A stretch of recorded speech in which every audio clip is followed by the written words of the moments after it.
Well, man, I mean, look, you've been doing this for 14 Weird, years you got the now. first question.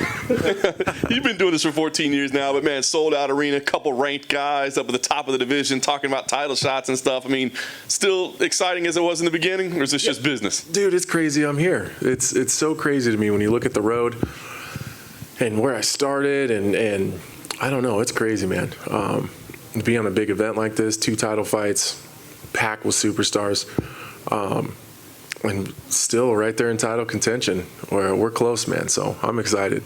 You look at this run that you're on right now, 3 straight first-round finishes. I mean, especially after the setbacks. I mean, does this feel like kind of a resurgence, a renaissance, a new phase of your career?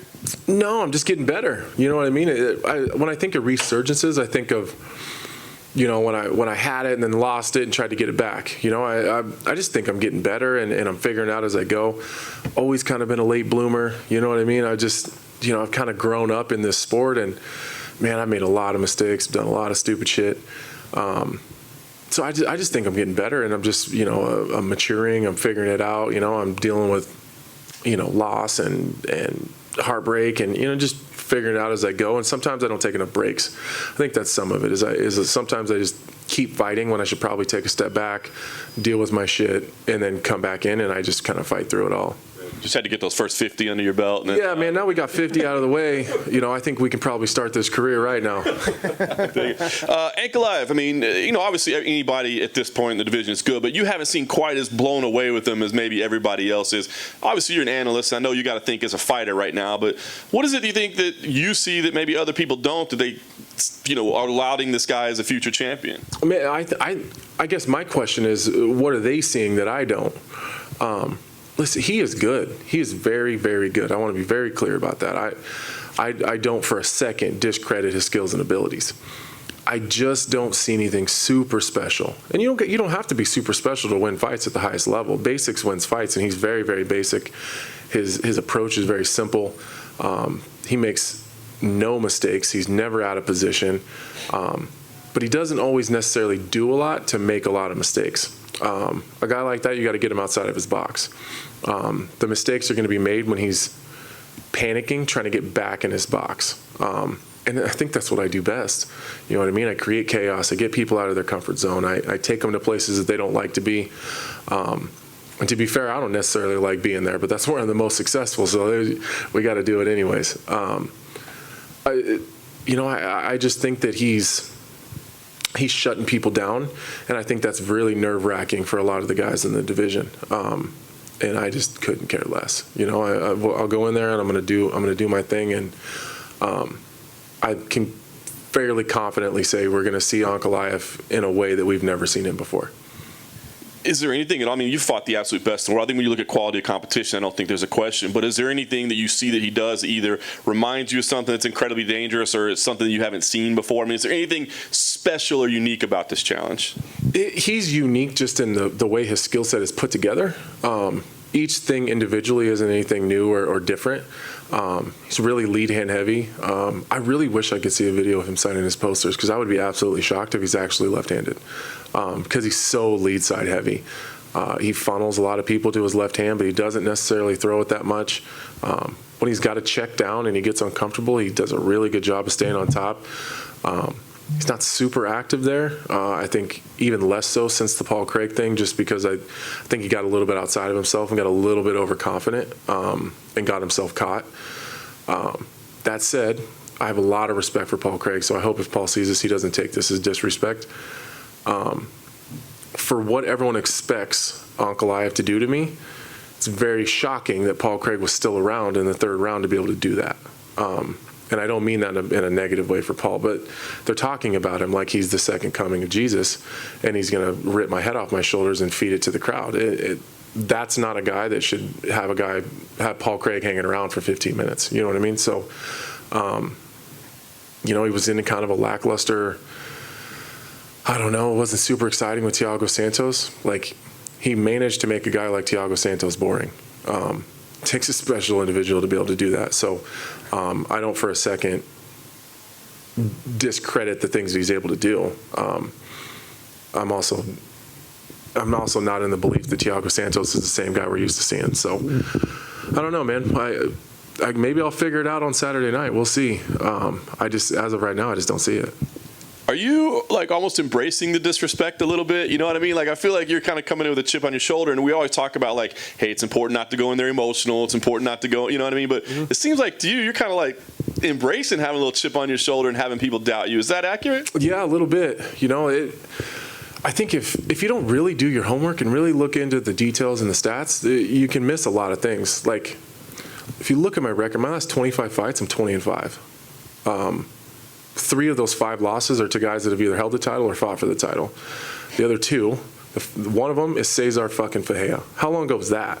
Was that 2013? Something like that? Like, it was a long time ago. And the other one's Alexander Rakic. So, like, they look at his record and they see 16-1, and they look at mine and they see all the losses. A lot of those were early. A lot of those were, I was young and I was taking fights I shouldn't have been taking. I wasn't training the right way or in the right places. I was, you know what I mean? I just shouldn't have been there. So it's odd to me, that people that are supposed to be analysts are supposed to, they are supposed to know what they're talking about, kind of look over that kind of stuff. But I don't know, man. I think I've been through a lot lately. I lost my mom recently, and the injuries and just all the surgeries and the staph infection, and I was kind of down there for a while, and kind of reverted back maybe to my old self a little bit. But now that I've pulled myself out of it, I'm managing my mental health better. I'm just trying to be a better person. I just don't give a shit about Ankalaev. You know what I mean? Like, I'm worried about myself. I'll deal with him when he's in front of me. I just think it's my time. I feel good. I think I'm coming into my prime. Physically, I'm stronger than I've ever been. I've really pushed my conditioning this one. Like, I don't think there's a guy at 205 that can beat me right now in a 15-minute fight. If I can put my foot on the gas and go, like, I might be the best 3-round fighter in the world. You know what I mean? I might be. Well, they could put a belt in for that. Yeah, you start talking about 5 rounds, and we got to start managing that conditioning a little bit. But right now, I'm just on. And it is, as you said, this is 5-4 in the world. I mean, this is a huge fight. So are you thinking, I know you can't look past that, but are you thinking like Rakic, Blachowicz? I mean, do you have a plan of where you go from here? Or is it just like, let's just get through and see? So every time I fight, there's always an excuse, right? Shogun was old, and Gustafsson at the time was a good win, but now he was on his downward spiral. Ozdemir wasn't that good. It's always something. I'm very excited to see what they're going to say on Sunday. He was never that good to begin with. Right, that's what it's going to be. So I think this is the one, though. I think this is the one where, like, I think it's good enough for a title shot. I really do. I don't want to continue to sound like I'm shitting on Jan Blachowicz, but, like, it's coming off of a loss from the title and then not a fight that you can necessarily call a win. Is it a win? For sure. Did he beat him? I don't think you can really say that. And then if Glover gets the rematch, I would have to yield because I have so much respect for Glover. Maybe there's an argument to be made somewhere there, but I'm not willing to kind of shit on Glover to make it. So, I think that's the problem. If it's Glover that they want, then I'll have to sit down and shut up. Anything else, I'll argue for a title shot. Respect. Last thing for me, with all that in mind, is just a win enough? I mean, to go out there, like you said, Ankalaev doesn't make a lot of mistakes. He's gone to some decisions. I mean, it's just a win enough, or do you feel like you almost want to go out there and make some kind of statement to show the world, like, hey, I'm still here? I think a win is enough, but I finished 33 out of 35 fights, so if I win, I think it's safe to say it will be a finish. Fascinating. Do you think all the hype behind this guy could simply be because any Russian fighter that shows up and has a few good wins in the UFC gets this crazy hype like they're going to be the next Better big? you saying it than me. Well, there it is. Yeah, I do. I do think that. And again, he has a very solid skill set. The dude is good. But there's only one Khabib, and there's only one Islam. You know what I mean? Like, the fact that those two dudes even know each other is fucking shocking. So, like, I think that's just a weird coincidence. But, I do think that there is some hype there because he is Russian and he looks very Russian, and he fights very Russian. So I think there is something there. And about the argument for the title shot, I understand why you'd want to say, okay, Glover, go have it. But basically, if he wins on Saturday, he'll probably get a title shot, right? So if that's the case, then you should have that ticket as well. But that's kind of how I look at it. it's almost a foregone conclusion that I'm in the rearview mirror and Magomed Ankalaev is fighting for the title. I think that would only be fair to go the other way. Anthony over here. Your former opponent, Alexander Gustafsson, suffered a finish in his last loss. DC says that he should retire. As a former foe yourself, what are your thoughts on that? I think he should take a step back in competition. If you look at his last 4 losses, Krylov doesn't get enough credit. That guy's real good. I mean, if you go back and you look at the Ankalaev fight, if he's as good as everyone says he is, Krylov took a round off that guy and made it hell for him to the point where he was getting takedowns and was not enjoying himself that much. You know what I mean? Like, he had to kind of check down and play it safe and get a win.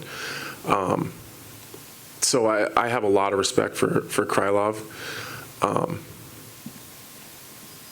I guess, and on another note, like, Krylov made it real tough for Gustafsson, and then Paul Craig goes and smokes him. So that's, you know what I mean? Like, this division's so fucking weird.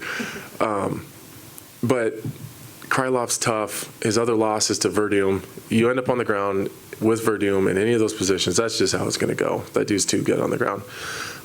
John Jones and me. So he's not losing to people that aren't formidable opponents. Like, if he could, there's something to be said for momentum and confidence, and you can tell by looking at Gus, even in his movements in the first 5 seconds of that fight, he has no confidence right now.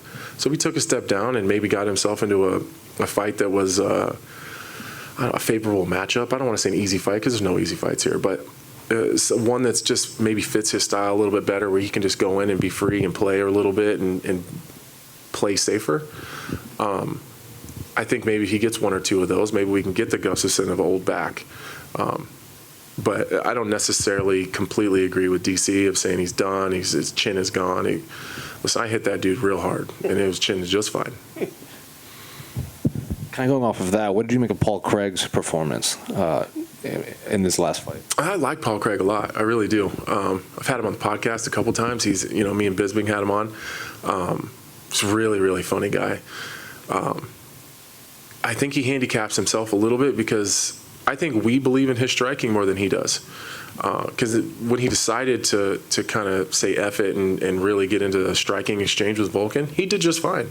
And Volkan's a lot trickier than he gets credit for. Like, that guy can fight on his feet just fine. So I think if he engaged in the striking a little bit better or a little more often and did it with some confidence, I think the takedowns would come easier. Because anytime he would, he got really deep on some double legs, and he just doesn't have that, kind of American wrestling style where he can turn the corner or blast through it or drive through. I think if he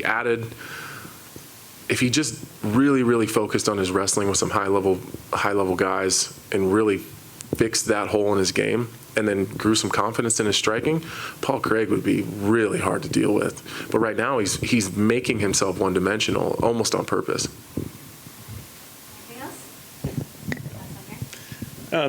So on this current win streak you're on, you fought small cage, big cage, no crowd, with a crowd. Yeah. What's your ideal scenario? Is it the big cage in front of the crowd or the small cage in front? Like, what would be your ideal, scenario? I think the big cage in front of the crowd. The crowd's definitely got to be there. The cage size I'm kind of less concerned with because I kind of like to fight in a phone booth anyways. But I also think that the big cage probably favors Ankalaev in this matchup because it gives him a lot more space and a little more real estate to continue to walk me down up against the fence. So it gives him a lot more space behind him, if that makes any sense. It's the only reason I think he was able to stay safe in that Thiago Santos fight is Thiago needs a lot of room to get going.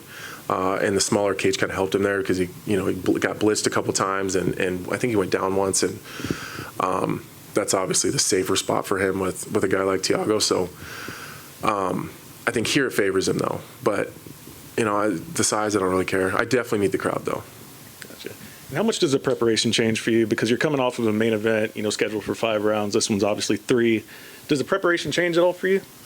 Not really. It's kind of all the same. You always hear those guys talk about, well, I got this training's different because it's 5 rounds, and like I don't get it. I don't know what else you're doing. Like, because I'm pushing myself to the limit every single time. I couldn't go any harder. You know what I mean? I don't leave anything left in the tank when I'm done with practice. So it's kind of all the same. Really, the difference is managing your output in the fight, which is, you know, we've heard Chael talk about it a bunch, about he thinks 5 rounds is crazy. And it kind of is, because like, my heart and lungs are the same size as the 145 pounders. You know what I mean? So like, it just doesn't make any sense. Like, the math doesn't make sense. So I got to throw away a little bit of every round, or I got to throw away the first, or I got to take it easy in the second. Like, no matter what, you're not getting 100% of us 100% of the time. We're just too big. We can't do it.